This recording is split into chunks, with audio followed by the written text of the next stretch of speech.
Hello and welcome to the Cinematic Summary channel. In this video, we'll give you an easy and quick rundown of another critically acclaimed film. So sit back, relax, and enjoy the video. Don't forget to subscribe to our channel and give the video a like if you enjoyed it. Noah is frustrated with dating apps, but then she meets the charismatic Steve at a grocery store and falls for him after their first date. However, as their romantic weekend trip unfolds, Noah discovers a dark secret about Steve that puts her life in danger. Will she survive the weekend with her new love, or will the horrors of the dating world follow her into the woods? If you want to know this story, follow the video. The movie starts with Noah on the phone with her friend Molly, who is complaining about a guy on the dating app that Noah is going out with and won't pay the bill. Noah meets Chad at a restaurant, but he complains about stomach problems, suggests she doesn't dress femininely, and treats her badly when he's dismissed at the door. In a boxing training session, Noah and Molly talk about the disastrous date. Noah says she doesn't understand why she always ends up alone while Molly can date. Then, Molly lifts her friend's spirits and tells her she doesn't need relationships to be happy. Noah continues to use dating apps, but only finds men for sex. She goes to the market and Steve approaches her, asking her to try a delicious grape he found. Steve awkwardly asks for Noah's phone number, but he manages to make a joke and show his funny side before taking her number. Then they say goodbye. The next day, Noah and Molly meet in the park and talk about the approach at the supermarket. Noah found Steve handsome and funny, and is surprised that it's still possible for people to meet in real life outside of apps. Molly thinks Steve might be married, but advises Noah to be herself. Later, Noah receives an invitation from Steve and meets him at a bar. They talk and Paul, the bartender, serves them. Steve tells her he's an aesthetic doctor, and Noah tells him she has no family and identifies with Steve, who also has no relatives. They drink and have fun, and Noah is surprised that Steve has no social media. Later, they talk about relationships and Noah says she's been alone for a long time and kisses Steve. They go to Noah's house and spend the night together until they wake up in bed. Noah looks at Steve sleeping and decides to take a picture of him. Later, Noah tells Molly on the phone about her night, and Molly says she wants to see Steve's social profile. When Molly finds out that Steve has no social media, she finds it suspicious. Noah changes the subject by talking about Paul, Molly's friend, who served them the previous night. At night, Steve meets Noah at her house to have dinner together, and he asks if she mentioned him to anyone. Noah tells him she told Molly, her best friend, and said that Steve would get along with her if they met. Later, they dance. Steve takes a picture of Noah and invites her on a surprise weekend trip. She accepts the invitation and calls Molly to tell her about the surprise. Molly is worried about not being able to meet Steve, so Noah sends a photo of him sleeping to reassure her friend and promises to message her once they arrive at their surprise destination. Later, Steve picks up Noah in his car, but they get stuck in traffic, so they stay at his house and plan to leave for their trip in the morning. Steve reveals that their surprise destination is Cottage Grove, which Noah has always wanted to visit. However, she can't get a signal on her phone to message Molly. While Steve prepares drinks, Noah observes his house, but she can't get a Wi-Fi signal and Steve says the internet must have gone down again. After they drink together and chat, Noah starts to feel her vision blurring until she eventually collapses on the floor. When Noah wakes up, she finds herself chained to a bed with Steve sitting in a chair, looking at her. She asks what's going on, and he admits he drugged her, but doesn't say why or she'll freak out.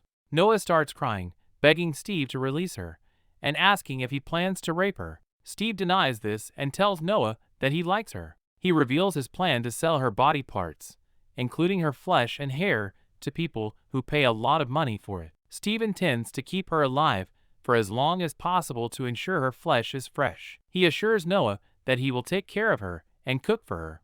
Noah panics and tries to reach Steve, but the chain prevents her from moving too far. Steve grabs her, scolds her for being too dramatic, and then leaves the room, locking the door behind him. Molly tries to call Noah, worried about her friend's whereabouts, but only receives a text promising that Noah will call back as soon as the signal improves, accompanied by a picture of the Cottage Grove landscape. Meanwhile, Noah hears a neighbor, Penny, screaming for help in the room next door. Penny reveals that Steve is slowly killing and eating her, and that there is another girl, Melissa, in the room next to her. However, Melissa has gone insane. Noah and Penny realize they need to escape, but they don't know how. Molly searches the internet for information about Steve, but can't find anything, leaving another message for Noah. Finally, Noah sends Molly a new message, stating that she's tired of technology and plans to turn off her phone. Molly said okay and said goodbye in the usual way, but got a different kind of goodbye than usual. The message puzzled her, and she searched the internet for the photo she had received, only to find it was a generic travel site image. Molly sent another message asking Noah to call her because of an emergency. From the room, Noah heard music playing. It was Steve, having fun while he worked. He prepares Melissa's meat and vacuum sealed it in bags, then distributed the meat and clothing pieces, photos, and hair strands from his victims in separate boxes for delivery. Later, an employee picks up the boxes and put them in the trunk of a car for delivery. Noah declined the food and said she wanted to take a shower. Steve said he was trying to take care of her and tried to make her laugh. Noah smiles and manages to persuade Steve to take a shower. He ordered her to behave and took her to the bathroom handcuffed, but Noah tried to escape and ended up being taken to a surgical table. Noah woke up with Steve saying she was anesthetized and wouldn't feel much. Noah asked what Steve was doing, and he said he was going to remove her, but Noah cries, and Steve says he had lost trust in her, but that he would cauterize her, but in the end. Meanwhile, Molly went to Paul for information about Steve, but he was afraid of losing his job. Molly said the surname on the card of the man who paid for Noah's drinks would be helpful. Paul eventually agreed to help and said goodbye to Molly. In the room, Penny asked how Noah was after surgery. She said the painkillers made her feel better. Noah said she felt stupid for sleeping with Steve, and Penny expressed surprise because none of the girls slept with him. Meanwhile, Paul said Steve's surname to Molly, and she found his wife's social media profile with their children. In one of the profile pictures, she also found out where they live. In the room, Noah heard screams from a woman being carried by Steve through the house's corridors. Meanwhile, Molly went to Steve's house and sent a message to Paul, saying he had another family. Later, Steve entered Noah's room and served her favorite drink, but noticed that she was distant and reading a magazine. Noah asked why he had slept with her, and Steve said he liked her, but that it was a mistake. Then he left and told her to relax because the stress wasn't good for the meat. At the bar, Paul received a message from Molly and her location in case something happened. Meanwhile, Molly rang Steve's doorbell and spoke to Anne, his wife, saying she was looking for her friend. Steve enters Noah's room and asks if she needs anything. Noah is curious about the taste of human meat, and he explains that it all depends on the cut and preparation, but he says the meat is refined, and dismisses the children and admits she isn't sure if the man in the photo is her husband. When Steve returns home, he denies knowing Noah. Then Molly apologizes and says goodbye. As Steve takes her to the door, Molly calls Noah's phone, which is in his pocket. Steve reprimands her and hits Molly on the head, causing her to fall to the ground. Meanwhile, Paul messages Molly, but her phone is off. Another day, Steve visits Noah and asks why she wanted to know the taste of human flesh, and Noah says it was just out of curiosity. Steve tells her he wants to see how curious she is at dinner, and leaves a bag of clothes for her to change into. Later, Paul tries to track down Molly and manages to find the location of her phone, taking a screenshot. Back at home, and cleans up the children's toys and gets ready for a bath. Steve enters the bathroom and talks about the deliveries he needs to make, while also praising Anne for their teamwork with Molly. The next day, Steve goes for a run and then to work. He separates the meat he will use and processes it in the freezer. Steve brings Noah to the kitchen table, serves wine, and asks what she wants to know. Noah asks questions and discovers that Steve tasted human flesh when he was 19 years old, and that he was initially hesitant, but ended up enjoying how it made him feel. Steve says that this changed his life and led him to find a community dedicated solely to the consumption of human flesh. He shares that he made a name for himself by serving human meat to a small elite of women's meat enthusiasts. Steve serves a dish for Noah to try and tells her they will eat together. She eats slowly and Steve says the meal cost $30,000. Noah admits that eating the meat wasn't what she expected, but it was indescribable, and she eats more. Steve takes her back to her room and tells her that the special thing about her was that she's crazy. After that, Steve goes to another room and carries Molly down the hall. Meanwhile, Noah vomits and hears Penny saying there's a new person among them. Penny talks and suggests she's starting to go crazy like Melissa. Penny jokes that if she could choose an imaginary friend, she wouldn't choose Noah, but Sean Connery.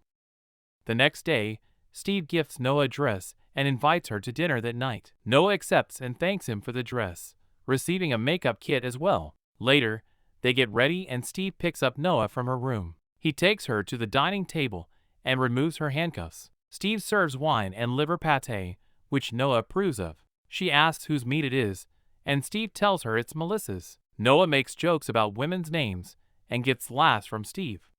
She asks if Melissa also got a candlelit dinner. Then Steve takes Noah to see his trophies hidden behind a painting on the wall. He shows her a photo of Melissa and says she never had a candlelit dinner with him. After that, Steve serves breast meat to Noah and they joke and laugh. Suddenly, Noah starts to cry and says it's confusing because she doesn't feel bad about eating human flesh. Steve comforts her, telling her that she was just different, and then kisses her. They go to the living room and dance together before heading to the bedroom and getting into bed. Noah goes to the bathroom in the room, then returns to Steve. She takes off his pants to perform oral sex on him, but suddenly bites his penis and puts a toothpaste-covered paper in his eyes. While Steve is in shock on the floor, Noah takes his phone and keys and locks the bedroom door from the outside using the handcuffs.